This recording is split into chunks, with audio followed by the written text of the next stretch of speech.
Glenn Reed, tell me about how you came to be, how your family ended up in Covina and Okay. became part of its history. The first one of the family to get here was my great great grandfather, Samuel Allison. Um, I'm told that he came from Indiana along with his son Clarence Allison and his wife, and in about 1880 they went first to Los Angeles. Samuel was a builder. We'd call him a contractor, but he referred to himself as a builder. And he and his son Clarence, both were contractors, came here to California. First they went to Los Angeles to do some work there, and then they found more opportunities down in San Pedro. Then about 1884 they found there was this little subdivision that was going to be named Covina that had a lot of opportunities for builders. So Clarence and came with his father Samuel to Covina, and according to the book that they have at the Historical Society, he bought a town lot and some acreage. I think they were selling 5-acre plots. He bought 5 acres out east of Covina. On the town lot, the subdivision that was established by Joseph Swift Phillips, sold him a lot on Badilla Street at 160 West Badilla Street, now the home of Powell Camera Shop. Some time ago I found a photograph. It's of the Episcopal Church with the Methodist Church in the background, and in the far background you can see the school. And in that photograph you can see a residence, apparently a residence, on the lot that probably was 160 West Badilla Street. I'm pretty sure it was the house that was built by Samuel Allison back in 1884 or 85. Then the two of them, Samuel, great great grandfather, and Clarence would be, I guess, a great uncle or great great uncle, did quite a bit of the building in Covina. And the next member of the family to come here was my grandfather, Dr. James Denny Reed, J.D. Reed. He was a practicing physician in Missouri, and he and his wife and his young son Wallace came from Missouri to, he was going to establish his practice in California. And he was thinking about going to Sacramento, but when they came to California, first they went to see his wife's grandfather. That would be Samuel Allison, who was living in Covina. So Dr. J.D. Reed and his wife Eva and the little boy Wally got off the train up in Azusa, Santa Fe, took I think it was the letter carrier, the postman's wagon down to Covina, and dropped in unannounced at Clarence Allison's house. Clarence was by that time living in the house on Badilla Street, and his father Samuel had moved out east of town where he had a ranch house. They dropped in unannounced and stayed for about 6 weeks, and then went on up to Sacramento to look at the opportunities there. Looked around for a while, and apparently they decided to come back to Covina and for him to establish his practice here. If I know anything about wives, Eva said, "Grandpa's down here, let's go down to Covina." So that's how the family got here. And Grandpa, as a doctor, got into all sorts of things. The town had comparatively few people, and when something important had to be done, there were 3 or 4 of those people who would make sure that it got done. Grandpa, as a doctor, had to prescribe medicine, and there was no drugstore in Covina. So he started an apothecary shop. I don't know how he ran it or who worked there, but he ran the apothecary shop, or owned it, until a drugstore came to town, and then it was no longer needed. He sold out and got out of the business. When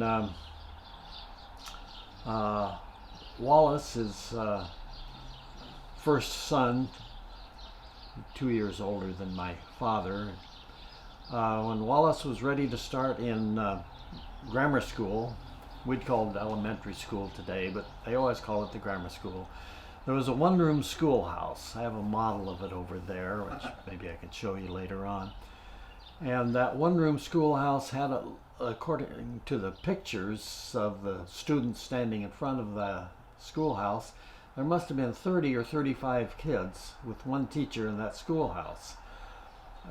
Way more than was really practical. Grandpa saw that and knew that his son Wallace was going to be starting school soon, and decided that they should do something about it. So he led a drive to pass some school bonds. When he started elementary school, Wallace entered school in 1894. So the bond issue was passed. They built a school in Covina on a lot that was donated by Joseph Swift Phillips. That lot is now Heritage Park in Covina. It's on Citrus Avenue right next to San Bernardino Road. They got enough to build this fairly nice 2-story schoolhouse there, and enough money to build an identical schoolhouse in what they then called Lower Azusa School. It's now Lark Ellen School. The 2 schools look almost identical. I have some pictures over there that show the 2 of them, and there are 2 or 3 very slight differences.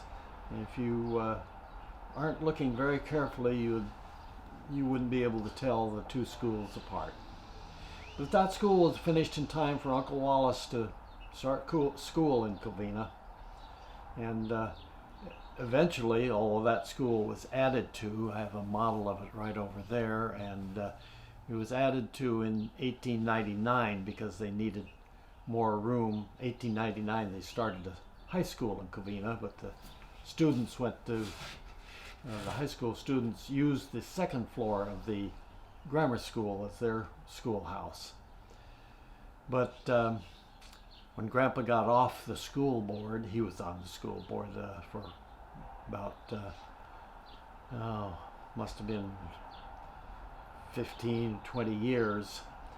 When he left the school board, they immediately had a meeting and decided to name the school the Reed School after him. That's the elementary school. By 1902, though, there were too many high school students to be accommodated in the 2nd floor of the grammar school, so they decided to build a new high school.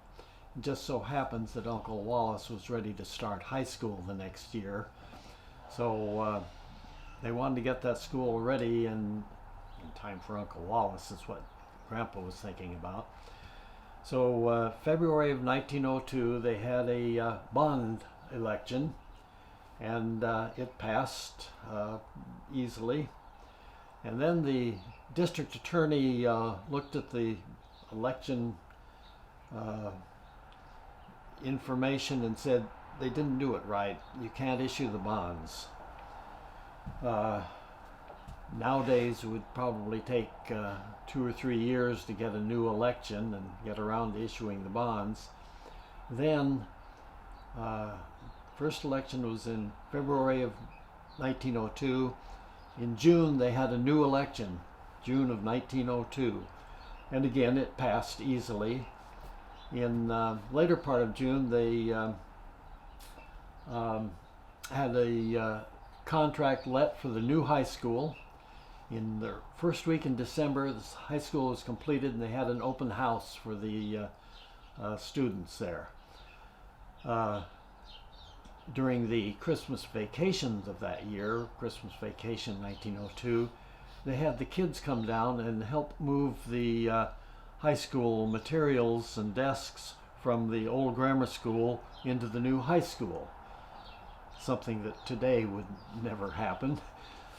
That school served for the high school until 1909, when they built a new one on South Citrus.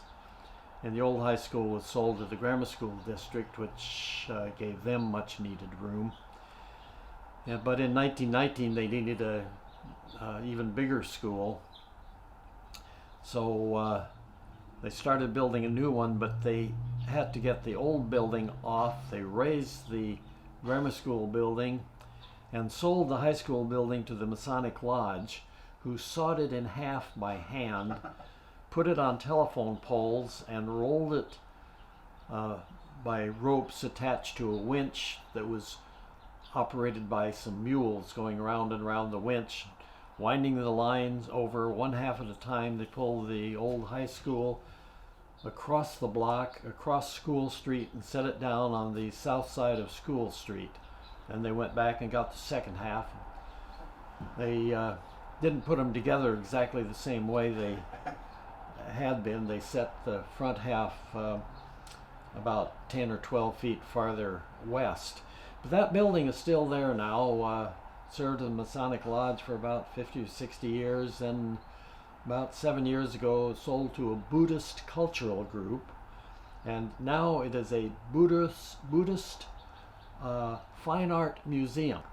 So Grandpa was very active in the schools. He took care of the apothecary shop, and then when Mr. Hauser, one of the early settlers here, Hauser brothers had a packing house on the railroad tracks back here, over there.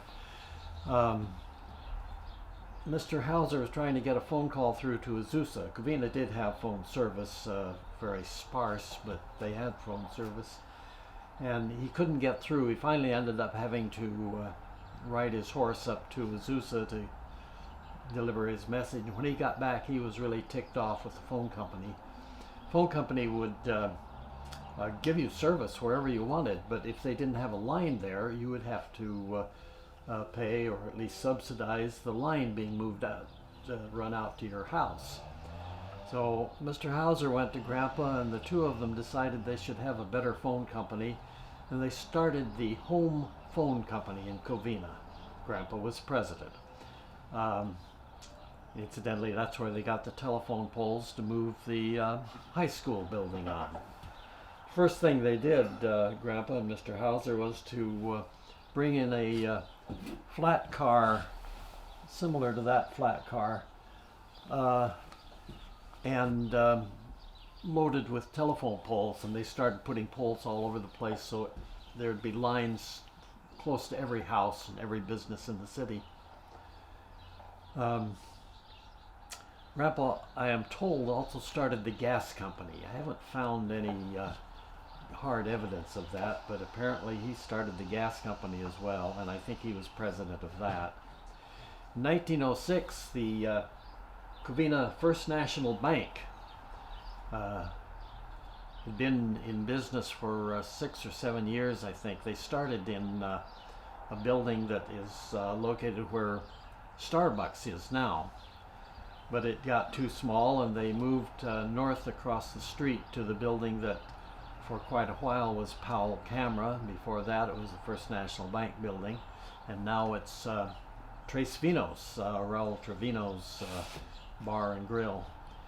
But it's the owners, mostly Covinans of the First National Bank building, sold out much of the stock to some Los Angeles bankers.